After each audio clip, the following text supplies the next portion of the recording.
కర్ణాటకలోని దావణగిరి జిల్లాలో జరిగిన ఓ అమానుష ఘటన ఇప్పుడు సోషల్ మీడియాలో వైరల్ అవుతోంది.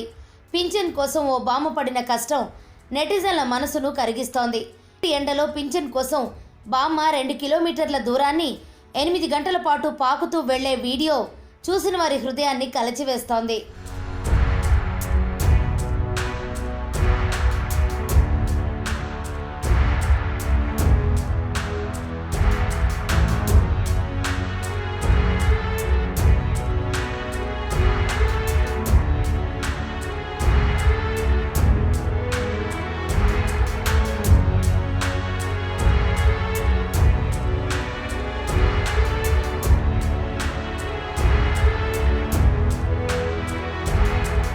దావణగిరి జిల్లాలోని నందితవేరే గ్రామానికి చెందిన గిరిజమ్మ అనే వృద్ధురాలికి గత 2 నెలలుగా వృద్ధాప్య పింఛన్ అందట్లేదు.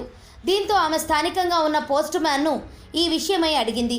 అయితే ఆ పోస్ట్ మ్యాన్ వృద్ధురాలికి దురుసుగా సమాధానం ఇచ్చాడు. 2 నెలల నుంచి పింఛన్ రావడం లేదంటూ నిర్లక్ష్యంగా సమాధానం చెప్పాడు. దీంతో ఏం చేయాలో ఆ ముసలావిడకు పాలుపోలేదు. కుటుంబ సభ్యుల సాయం అడుగుదామంటే పిల్లలు కూడా లేరాయే. ఒంటరి జీవితం. పింఛన్ లేకుంటే కడుపు నిండే దారి లేదు.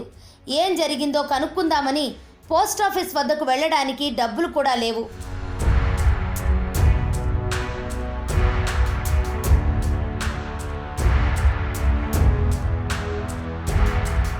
దీంతో ఆ వృద్ధురాలు ఇలా పాకుతూనే పోస్టాఫీస్కు బయలుదేరింది. గిరిజమ్మ ఉన్న నందితవేర గ్రామం నుంచి పోస్టాఫీస్కు మంగళవారం ఉదయం 8 గంటలకు బయలుదేరి సాయంత్రం 4 గంటలకు చేరుకుంది. అప్పటికే ఆమె కాళ్లకు గాయాలయ్యాయి.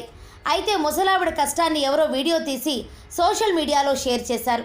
ఈ విషయం అధికారుల వరకు వెళ్లడంతో గిరిజమ్మను ఆసుపత్రిలో చేర్పించి వైద్యం అందించారు. పింఛన్ సమస్యను పరిష్కరిస్తామని హామీ ఇచ్చారు.